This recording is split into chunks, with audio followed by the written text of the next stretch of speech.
everyone. Hello, everyone. Thank you so much for joining us today. For those of you who do not know me, I'm Avery Bradford. I'm head of programming and events for Female Founder Collective and the 10th House. Alison Wyatt, our co-founder, is going to be joining us shortly to kick off today's conversation. For those of you who do not know Allie, she is the CEO and co-founder of the 10th House, the North, and Female Founder Collective. Yes, she's the co-founder of 3 businesses. I do not know how she does it, which is why she's the perfect person to conduct these conversations. Today's conversation is one that our members inside of the 10th House have been asking us to have for such a long time. And we have, again, the perfect person to be on the other side of the table of this conversation, Liz Elting. We are going to be talking about her bootstrapping journey, her fundraising journey, her hiring journey, how she scaled and what her exit strategy was. And then we're also going to get into some of the questions that you all sent in when you RSVP'd for today's conversation. Speaking of, I know that there is a technical error happening on the Luma side and on LinkedIn Live side. So thank you to all of you who are joining us live. I would love to know where you are joining us from. So you could pop in the comments section where you're joining us from, and then one question that you have for Liz. If we have time at the end of today's conversation, we'll get to those. Before I introduce Allie to join us on stage, just want to note that if you RSVP for today's conversation, you do get an exclusive offer to join the 10th House. The 10th House is our private membership community. You do need to apply to join, but inside of the membership, you get access to cohorts where you can network with people to upskill and also to move the needle within your business. You also get access to downloadable resources, interactive workshops, networking events, both in person and online, and that's just to skim the surface of all that's inside of the 10th House. Speaking of the 10th House, I'm going to introduce Alison Wyatt, our co-founder, on stage to conduct today's conversation. Welcome, Allie. Thank you. Thanks, everyone, for bearing with me. It's been one of those, I don't even know if Mercury is still in retrograde, but it certainly feels like it. But super happy to be here, and I'm so grateful and honored to be interviewing Liz, and can't wait to get into it. I don't believe that we officially introduced your bio, Liz? No, we have not. All right. Okay. So I'm going to get into that. As a reminder, I'm Allie Wyatt. I'm the co-founder and CEO of Female Founder Collective, the 10th House in the North, which is our expert advisory marketplace. I am here to interview somebody who has accomplished extraordinary things on behalf of women everywhere and mothers everywhere, because she is both. She is the founder and CEO of Elizabeth Elting Foundation, is an entrepreneur, a business leader, linguaphile, philanthropist, feminist, and mother. After living, studying, and working in 5 countries across the globe, Liz founded TransPerfect out of an NYU dorm room in 1992 and served as co-CEO until 2018. TransPerfect is the world's largest language solutions company with over 1.1 billion in revenue, yes, billion with a B, and offices in more than 100 cities worldwide. I think that's like a lesson in how to conduct business globally right there, a masterclass alone. She received the 2019 Charles Waldo Haskins Award for Business and Public Service for NYU's Stern School of Business, the American Heart Association's 2020 Health Equity Leadership Award, the Alliance of Women Entrepreneurs in 2021 Vertex Award for changing the face and direction of women's high-growth entrepreneurship, the American Heart Association's 2022 Woman Challenging the World Award, Trinity College's 2022 Kathleen O'Connor, I don't know how to pronounce the name, Boelhouwer 85 Alumni Initiative Award, and she has been recognized as now Woman of Power and Influence, American Express's Entrepreneur Magazine's Woman of the Year, and one of Forbes' richest self-made women every year since its inception. She is the author of an upcoming book, Dream Big and Win, translating passion into purpose and creating a billion-dollar business. I mean, it's so wonderful to even have the chance to be on this screen with you, because you've accomplished, I think, the dream for all of these founders that are joining us. And it feels like that's so big. And a lot of people, and we discussed this, before we started, Liz, a lot of people feel that they have to go out and get VC funding or a type of funding that feels very unachievable to them. And you didn't do that. So we're going to get into it. I'm going to start asking you questions because there's so much we want to learn today. But I'm going to start with your book, because in your book, Dream Big and Win, you said ownership played a major role in your success. What does ownership mean to you specifically? And how did it help you as you started and scaled your business? It's a big question. Well, yes. Well, first of all, thank you so much for having me here today, Ali. It's so great to be here with you. I'm so honored. I so appreciate it. And I'm so excited about this conversation. Okay, so what does ownership mean to me? I think we all, over the years when we've worked for, as a kid, growing up for other people. And I think it's wonderful if in those positions, we can ideally try to act like an owner. And I think a lot of us do. And then, of course, when we start our companies, we are the owner. So, of course, we're going to feel that sense of ownership. And then I think the other thing I really focus on in my book is hire employees who act like owners. And that was really a core value of our company, owning it. And as far as that, I think it's important from the get-go. Basically, of course, you own the company, and every decision you make, everything you do, you're going to feel like it affects you directly. But then in those early days, when you're interviewing, when you're hiring, you are looking for people who feel the same way. And you can feel it in the interview. And there are questions you can ask to help figure that out. And then once you hire those like-minded people, those people with a really entrepreneurial mindset, then it's very important to align incentives and pay them like an owner. And I can get into more specifics on all of it, and I can tell you a couple of stories, but that's the idea. I love that you talk about aligning incentives. I feel like in the early days of operating startups, that was one of the biggest lessons I learned, is that your people are not disposable, and that they are one of the most important assets you have in creating an amazing team that, again, is aligned with you, and the broader goal of the organization is just absolutely crucial for its success. So I love that you touch on that and that you get specific. Can you walk us through your bootstrapping journey, though? Because I know that's a big thing, right? That's a huge journey. That's basically the whole journey. How did you fund the business, I guess I would say, out of the gate? And what point did you decide, I want to take on, or I need to take on, outside capital?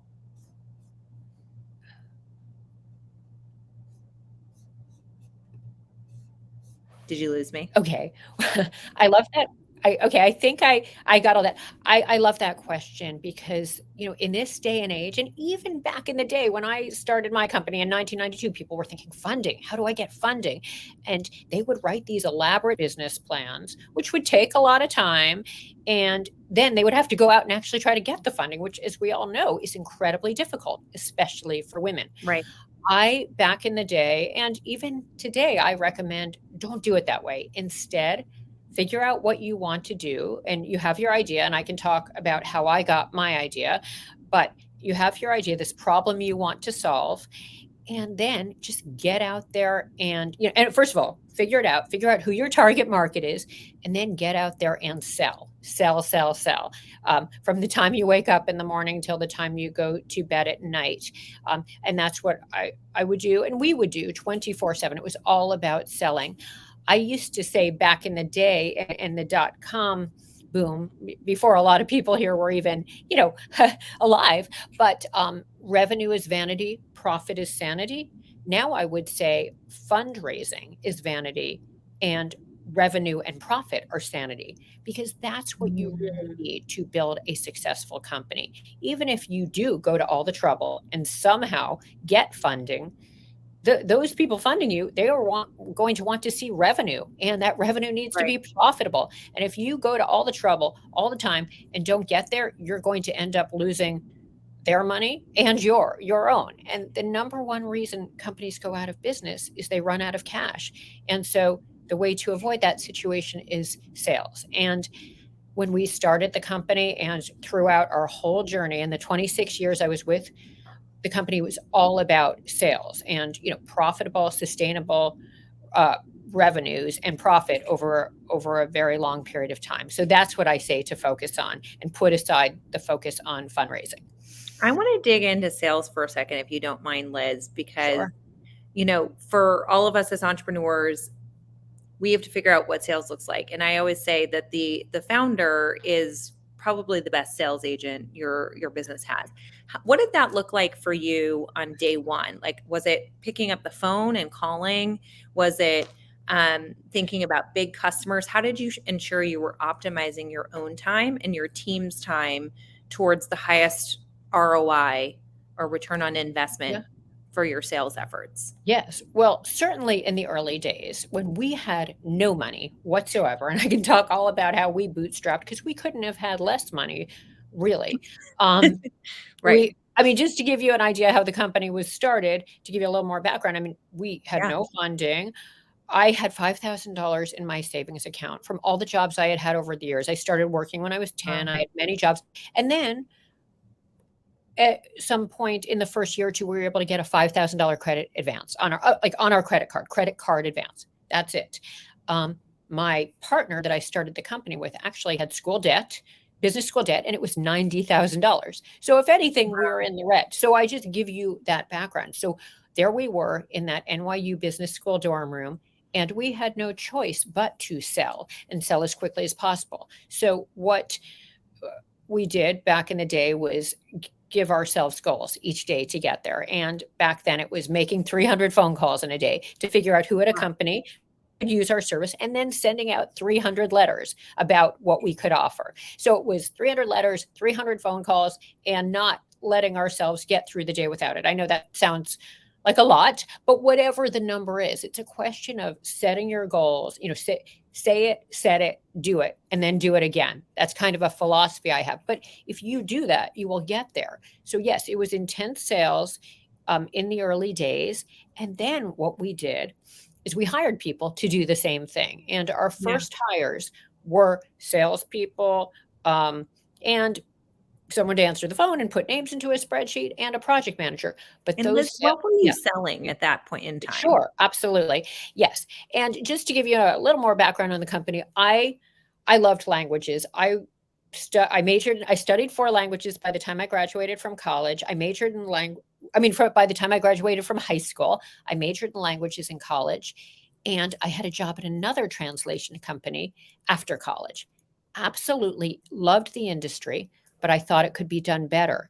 And I love saying this because for people who haven't started their companies yet, I would say don't confuse being an entrepreneur with being an inventor. It's more about doing something different and better. So loved the industry after working at that other company, but thought it could be done better. So we were selling translation services. That's what it was. And back then, there were 10,000 translation companies out there. So it wasn't as though no one was doing it, but they were mom and pops. And the idea was to create the world's largest, with offices in every major city around the world. And that was always your intent, Liz, from day one, or did Yeah, that? it actually was. And I know it doesn't need to be everybody's. If you have a goal like that, a big goal like that, it's a lot of hours. It's a big commitment. And you can have a wonderful business. You can have a terrific dream, and it doesn't have to be that.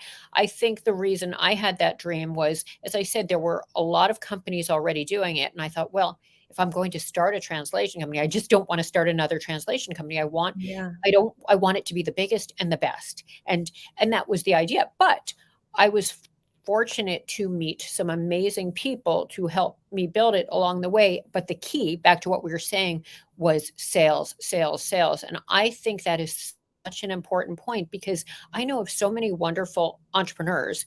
They have great ideas. They have great infrastructures or back ends, great products, great services, but they are the salesperson. And how can you scale a company if you are the only salesperson? Yeah. Of course, the founder is likely to be maybe the best salesperson, the one who cares the most, certainly initially. But over time, the goal was to, as quickly as possible, bring in other salespeople. And I think a lot of people would probably say, well, I can't afford that. We couldn't afford it either. And so I can talk about how to do that too, if you want to go there. Yeah, that would be super interesting.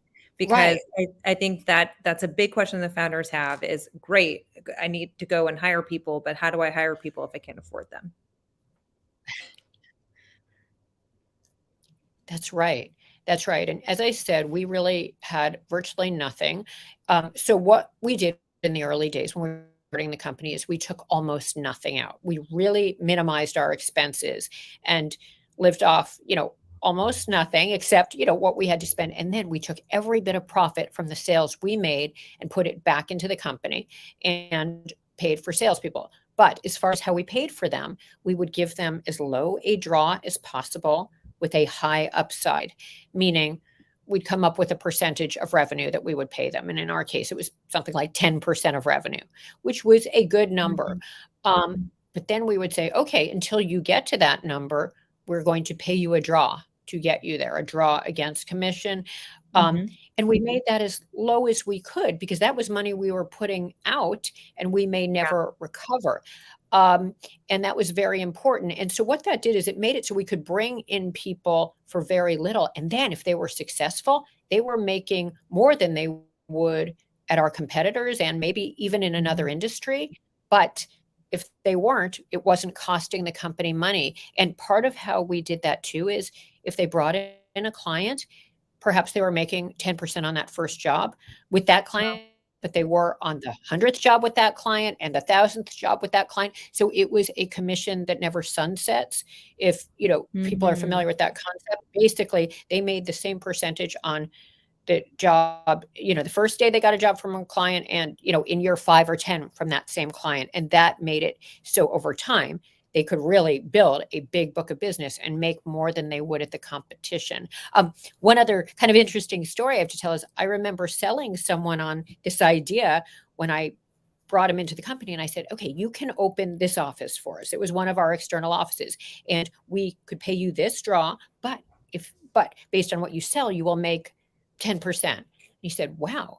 And I said, what you're doing is you're really building your own company within our company because you're starting just you in the office, but you can build this to a 50 or 100 person office. And he said, wow, that sounds so great. I will do it with no draw. Now, I know a lot of people won't do that, but the point is if you give them an opportunity to make more and to be managing a bunch of people, often that can be very appealing.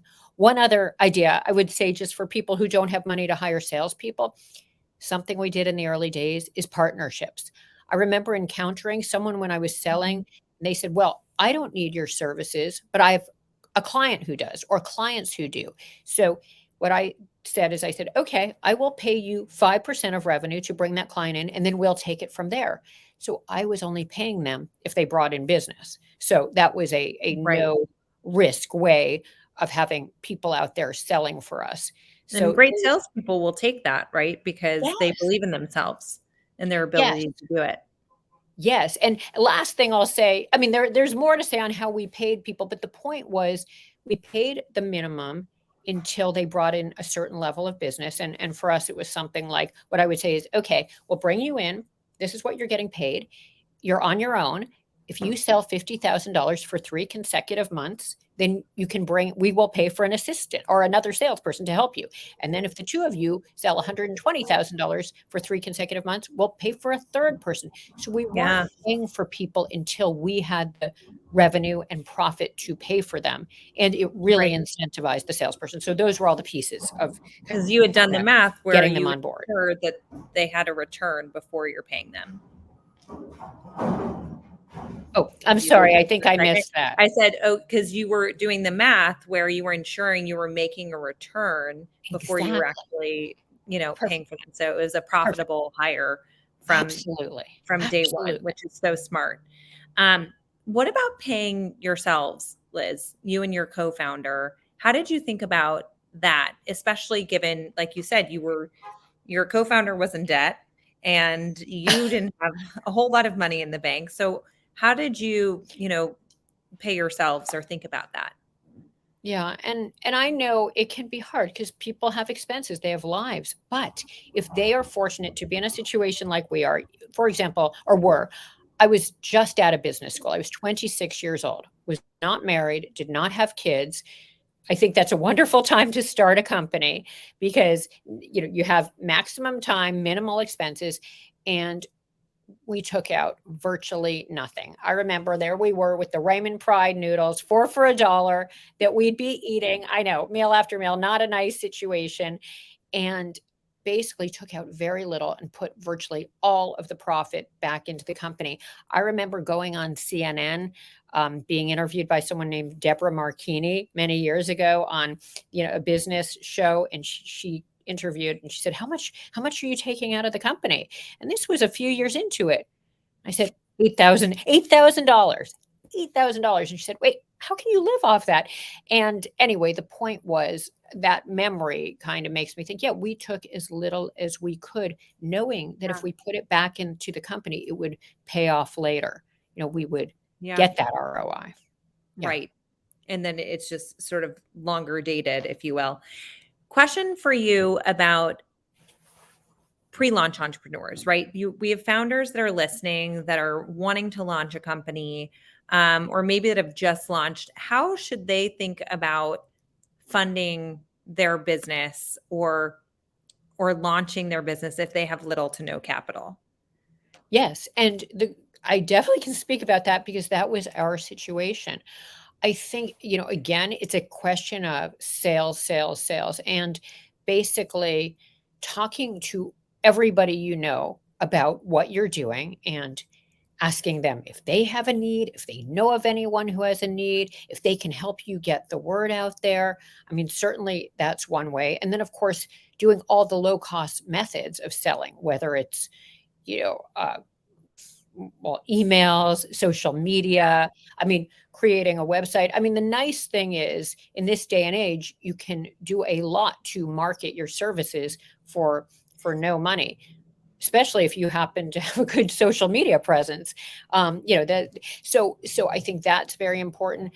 Go to networking events where you're meeting people. That there's so many more. There's so many groups now, wonderful groups, women's groups, other affinity groups where you can meet people, network, and get business through that. And then, I think, and then trade shows.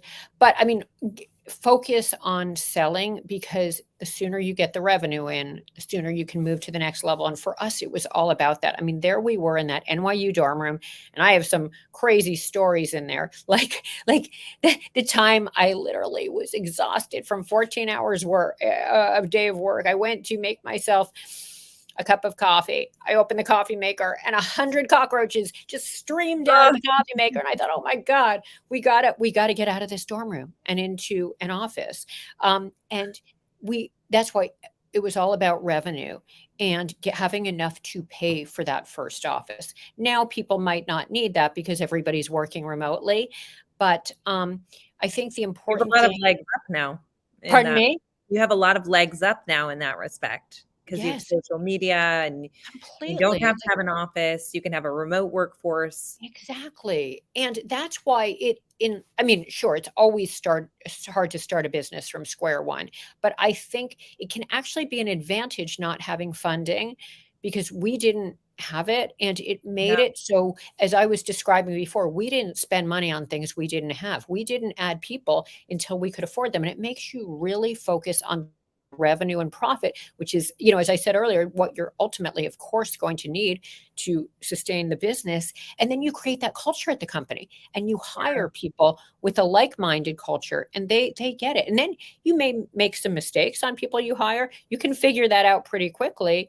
And we had a story. It's interesting. A guy I hired who is a project manager, and his job was to take the projects from start to finish. And one day he said, before we send that check out to that vendor, can I just see it? And so he asked the person in charge of accounting to see it. And then he wrote a little note, and it's saying, I think you should charge TransPerfect more. Somehow we caught this before. I know that he was telling our vendor to charge us more. We discovered it and we said, you can't do that here. You have to care about this company as though you're an owner.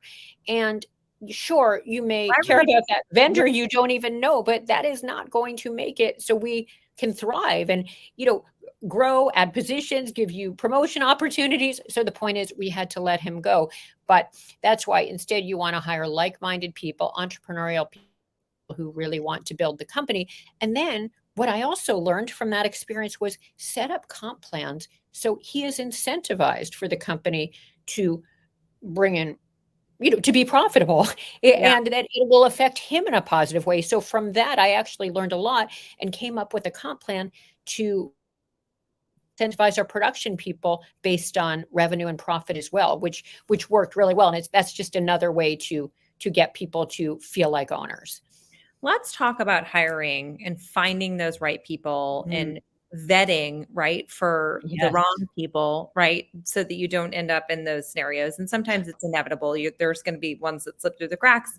But are there certain questions or is there a certain process that you had at TransPerfect as you scaled the business to ensure that you were bringing in people that were of the same mindset, that were going to be aligned to the business and problem solvers, and what sort of, I should say, what sorts of things did you look for as in people, right? Absolutely. Absolutely. And it was much more, personality, attitudes, values, motivation than skills.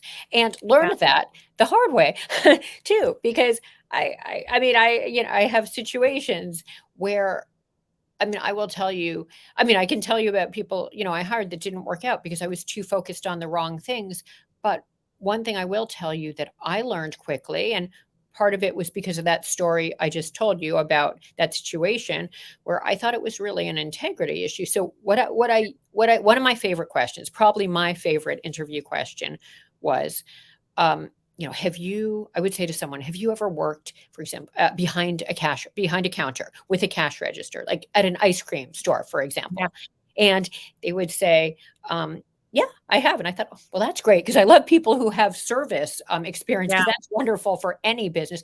But then I said, okay, great. So when you were there, tell me if you ever had a situation like this or what you would do if you did. And if you didn't have that job, what would you do if you had this situation? And I would say, what if you were there and you saw an employee stealing money out of the cash register? What would you do? Number one, if you were a coworker. Number two, if you were the person's manager. And number three, if you were the boss, the owner. Sorry. So owner, manager, or coworker. And, what I was looking for was someone who would say, well, I would immediately tell the person to put the money back. And then I would either tell my boss or I would fire the person because, we can't have people stealing from our company. And what I was really looking for there were two things. One was integrity. Like you can't have people you don't trust at your company, people stealing from you, no matter what hard times they're going through. They cannot steal from, you can't bite the hand that feeds you. You can't steal from the people you're working for.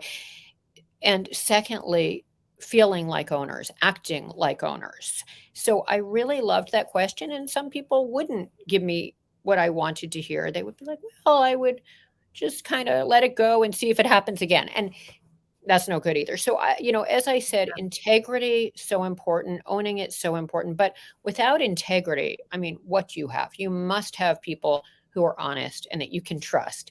So that's why I really did enjoy that question. And I learned so much from people from that question. I love that because I actually have not asked about integrity-laden questions. I often do scenario questions because I think that that's a really good way to understand how an employee will react to certain situations, because that tells you more than necessarily their answer on a skill-based question. But how did you vet for talent as well? Like for a salesperson, for example, how did you find great salespeople? Yeah. And I will tell you, because we had all kinds of testing. First of all, for everybody we hired in either production or sales, we gave a writing test and a proofreading test. And you would think, okay, in sales, do you really need that? But we did, because we were in the communications business. We were in the document business largely. We were dealing with translation in every language and helping the world communicate. So quality was critical, and we could go out of business if we had a bad reputation. So even with salespeople, we gave them the writing test and at times a How would proofreading they test. react? Pardon me? How would they react to getting those tests? Did you have people that were like, I don't want to complete this?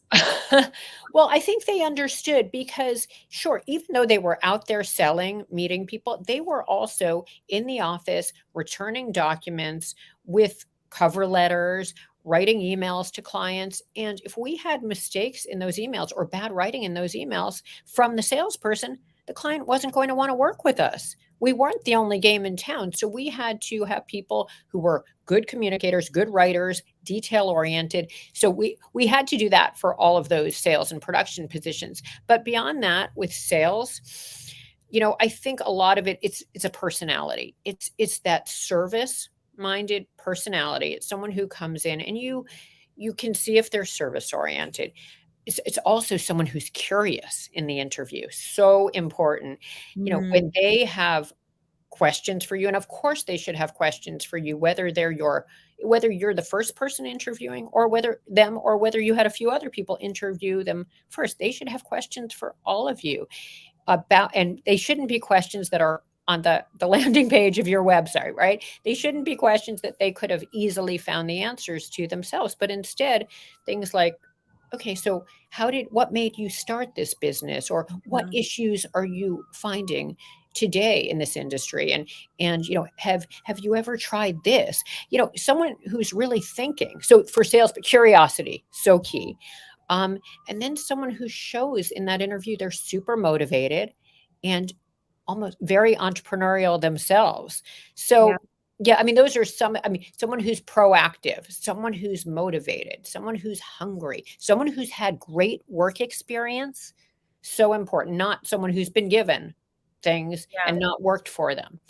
Those, are all critical qualities in a salesperson. Any questions that an employee has asked you where it's a red flag, right? Like things that you can kind of vet for and be like, oh, that's a that's a definite no, after the interview. Well, people who come in and they're too quickly focused on the hours and focused on the money, because then you kind of think they're not really caring about the company or the job. And of course, ultimately, we all need to know what is expected of me as far as hours and as far as how much am I going to make. But it just, you don't want people who are saying, okay, so what are my hours and what do I get as far as vacation days? It's just not what you want to hear about. You want people who are interested in, they're growing with the company, giving to the company, building the company, and hopefully being with you a long time. So I guess things related to hours, vacation, of course, pay needs to come up, but you don't want those in the very first meeting. Right. Or as like the first question. Yeah. I mean, again, I want to be careful because of course at a certain point you need them, but when they're too busy talking about everything about keeping the hours in check or everything they want to do outside of working with you, that makes you feel like they may not be all in. And sure, everybody needs their work-life balance. Of course they do. And that's one of the lessons we learned too. We, in the early days, worked so hard on selling that then we sold and we needed people to help us keep up with the work. Yeah. So then we started thinking, okay, we'll just pay them more and they'll be fine. And of course they weren't. They needed their work-life balance. So you need to make sure you give it to them. You just don't want it to be all about that, in their work-life balance in that first meeting. So on that note of, what does success look like for the employee once you have this great hire, you've brought them on board, how do you ensure that you set them up for success? Because I also think that that's the other half of it, right? You can have this all-star employee, but if you don't set them up and give them the right tools, then they can't be effective in the way that they have the potential to be. So how did you think about that, Liz? Or what are some of the things that you did when you brought employees on to ensure they were optimally set up for success? Yeah, I love that question because one of the things I talk about in the book is don't throw them a going away party when they're walking out the door. Instead, have a party when they come and Yeah. when they arrive. And the concept there is whether you throw a party for them or you're a small company and you're not going to throw a party, but you take them out to lunch and you really get to know them as people and you find out what's important to them in their job, and then you can convey what's important to you and you really get to know them and you figure out how the two of you can work together. So make a big deal when they start. Make sure you have if it's in an office, their desk set up. If they're working from home, they have the proper equipment they need and that you've provided it, some sort of welcome kit, a business card, if that's part of it. And I know today a lot of people don't use business cards, but having it all ready, like you are waiting for them and you are so excited for them to be there. I think that's super important. And then, of course, making sure that goals and expectations are clear to them. So they're not wondering, what do I do? What is she really looking for? Yeah. And I think that's really important. And part of that, and I talk about this too in Dream Big and Win, is one-on-one meetings, regular one-on-one meetings with your employees. And they could happen once a week or once every 2 weeks if you don't have time for once a week, but where you're sitting down with them and talking about how things are going and giving them feedback, direct feedback, and getting feedback from them. First of all, how things are going personally and asking them how they're really doing. And you might even have to ask them a few times, like, how are you? And they say, fine. Then, no, how are you really? And to get to how they're doing and making sure things are good personally, but then also as far as business, is there anything they're not clear on, they're not happy with, they would recommend? It's so valuable. And, the reason I think that's so important, I mean, I always thought it was important, but part of how I learned it is I once had an employee sitting right outside my office and we were working together all day long, constantly. And then one day they just said to me, sorry, I quit. And I had no idea. I thought things were going well, but there we were busy doing work, but we weren't talking about them and their needs and what was important to them. And so that's why I think these one-on-one meetings are very important for feedback in both directions. And then one other way these meetings were useful for the company, aside from keeping the employees happy, were one of the questions I would always ask is, what would you do differently if you owned the company? What do you think we should do? What can we do better? I love that. Yeah. And that honestly, that question, I learned so much from that, whether it was in a one-on-one meeting, whether it was in an employee questionnaire, which we sent out regularly, or an exit interview when it's a little late, but at least you take the feedback. Right. So it's amazing the great feedback you can get from employees. And we got some of our best ideas from employee for the company from employees when we asked that question. I have two more questions for you because we only have a couple minutes left. And one is as it relates to failure, because you've said that you can never be too big to fail. Wondering what you meant by this, Liz, and if you had experienced a setback that in particular that highlighted this, that you were able to get through. Yeah. I mean, first of all, I made so many mistakes along the way. As I said, I did. And, I talked about it with, retaining people, all of it. But the thing that I did wrong that I always like to tell people, because this is something from the very get-go you need to do, even when you have as little money as we did. We didn't do this because we had no money and we didn't really realize how important it was. Proper paperwork when you start a company, a proper shareholders agreement, which basically defines roles, responsibilities, decision-making, dispute resolution, what happens in the event of death, disability, divorce, and a buy-sell provision or an exit strategy. We never had one. I don't think I mentioned that I started the company with a guy who was a year behind me in business school. He was originally my boyfriend, and then he became my fiance. And there we were living in that dorm room and building this company without a shareholders agreement. So we didn't have one, partially because we didn't hire an attorney. We didn't hire an accountant when we started because we had no money and we didn't know what there would be to fight over.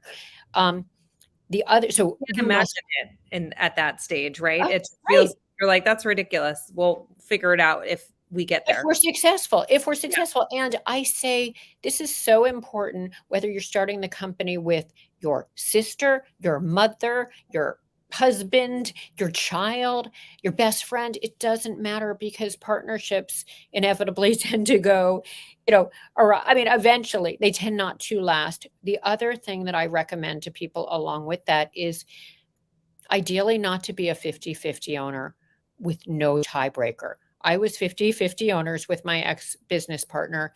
We did not have a board. We had no tiebreaker, and we were in deadlock constantly, where we just could not agree. And we broke up our relationship after 5 years, but at that point, the hardest part was over with the company. It was our baby, and neither of us wanted to give it up, and it was very challenging to be 50-50 owners. So did you ask me why I eventually decided yeah, I never answered that question, because I wanted to teach some super important lessons that I Yeah. learned from No, doing I it mean, wrong. what an amazing lesson though. It's such a Yeah. and I've heard that before from other founders who've said the same thing. They're like, do your paperwork. Do Do it. your paperwork. Yes, Yeah. exactly. Whether, it's a prenup when you get married, or a shareholders agreement when you're starting a business. But the other piece of it is, so there I was after 20 years in business with my partner, and a lot of fights, disagreements, challenges along the way. It was very rocky, but we were building, a company. So finally, after about 20 years, we got so difficult, and basically, our goals were different, our aspirations were different. We were just going in different directions and disagreeing on things every single day, all day long. So basically, what I needed to do was litigate to get a custodian. What I requested was a custodian be put in charge to resolve deadlock in the short term and oversee the sale of the company in the longer term, where I could buy him out, he could buy me out, or a third party could buy us both out. But the reason I'm telling you the story is, I was in years of litigation because I didn't have a proper shareholders agreement, and I didn't have decision-making power.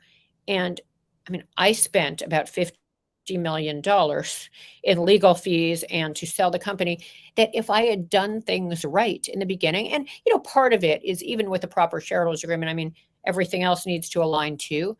But you have, and you want that proper paperwork, and ideally you want to own, if there are two of you, more than 50%, and be the decision maker. So that's just an important lesson I learned from the challenges I went through. I did wrong. And Liz, can I ask you one more question? Do you have a couple more minutes for this one? Because it sort of relates to that. Oh, absolutely. Of So, and that course. is around having an exit strategy. I Yes. think you said you didn't have one in the beginning. At what point did you say, this is what I want out of my exit? You had grand visions from day one, seems like, right? How did you think about exit then, and then as you started to scale? Yeah, it's interesting, because I do think people should probably think as much as they can about what their ultimate goal is and when they want to get there. But truth be told, I didn't. I was 26 years old, and I thought I liked the idea of building the largest, and that was always my goal.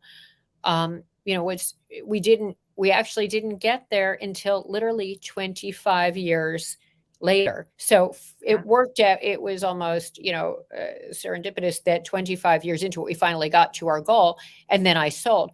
But I didn't have an exit strategy. I wasn't sure how long I would want to do it. I just had a goal. So I think it's nice when you do. And then, of course, what's so key is, once you figure out what you really want, do you want to own this for 3 years, for 5 years, for 10 years? Do you want it to be a certain value, or do you want it to be more of a lifestyle business? Then if you do have a partner, to make sure you and your partner are aligned on that. And then, of course, if you're not, then have a proper agreement that shows how you deal with it if you're not. But I didn't. And fortunately, it all worked out in the end. But as I said, it was very dramatic and crazy and challenging. But the wonderful thing is, now I am so lucky, because ultimately, during the litigation, I thought I actually partnered with Blackstone, the private equity firm, the Yeah. largest one at the time, and was bidding on the company with them to own it. But because of a series of events that I don't need to get into, we ended up not buying the company, and I ended up selling it. And, at the time, it was challenging, but then I soon learned after 26 years in business, it was so the right time. It was a blessing because 26 years is a long time to do anything. I had finally accomplished my goal, and I learned there were so many issues along the way, challenges for women, for diverse populations, for people in need. And I thought, there are things I could talk about and lessons I learned that I could share and try to help those people. So it ended up being the perfect time ultimately, although I will say I didn't know it would be my plan until it happened. Got it. And that's beautiful though too, because it ended up, you made it a wonderful decision in the end as well. Well, And thank you. But challenging. yes, I'm so fortunate, and no, but Yeah. it's fun being in the next phase, right? It Yeah. always is. Yeah. I love that. Any last pieces of advice maybe that you've received over the years, or that you always tell the founders and the women that you meet as they're building their business that we didn't cover? Well, I guess I would say for people who feel like it's a lot of hard work, because usually people who are doing well feel like it's drudgery. It's so much hard work. It's grim. It's so challenging. I do say stick with it. Stick with it if you can. Don't quit. One of the things I like to say is work today like no one else will, so you can live and give tomorrow like no one else can, because it is challenging. And sure, it's a lot of hard work, and we all need our mental, we need our well-being. We don't want to burn ourselves out. But if you can try to find a way to really be all in, focus on it, make it a fun, interesting experience, and look at the purpose behind it. Make sure you are doing something that you enjoy, and find ways to make it something you enjoy, but partly by what you're working on, secondly by having the right team alongside you. And then, of course, I'm also a big believer in compartmentalizing. So you are not working 24/7. Believe me, I think we've all had times when we feel like we are, but be Right. intense during the day, intense, like all about results, and measure yourself and your team by results. But then take your break at night and on weekends so that you don't burn yourself out. But don't quit, stay with it, because it will pay off, I guess, is one thing I would say to people. And the other is for people who haven't completely started, take the risk, do it, be bold, and pursue your dreams. Because if you don't, you'll never know what you could have accomplished. And it can be just so incredibly rewarding, and it's very likely to be. So I would say just keep dreaming big and winning, and, go pursue that passion, dream big and win. Love it. Thank you so much. And when we heard about your book, right? And when we can buy it and where we Yeah. can find it. Can you share that with everybody if not? Or when- Absolutely. Thank you for asking. You can buy it right now, and people have already started receiving it. I'm so excited because, and just for any, I mean, I wrote it because it was the book I wish I had had when I started being an entrepreneur. And so, yes, it is. I mean, the official launch date is a week from today, but it's selling, it's arriving. So, yes, on Amazon.com or any, retailer or online retailer you like to use.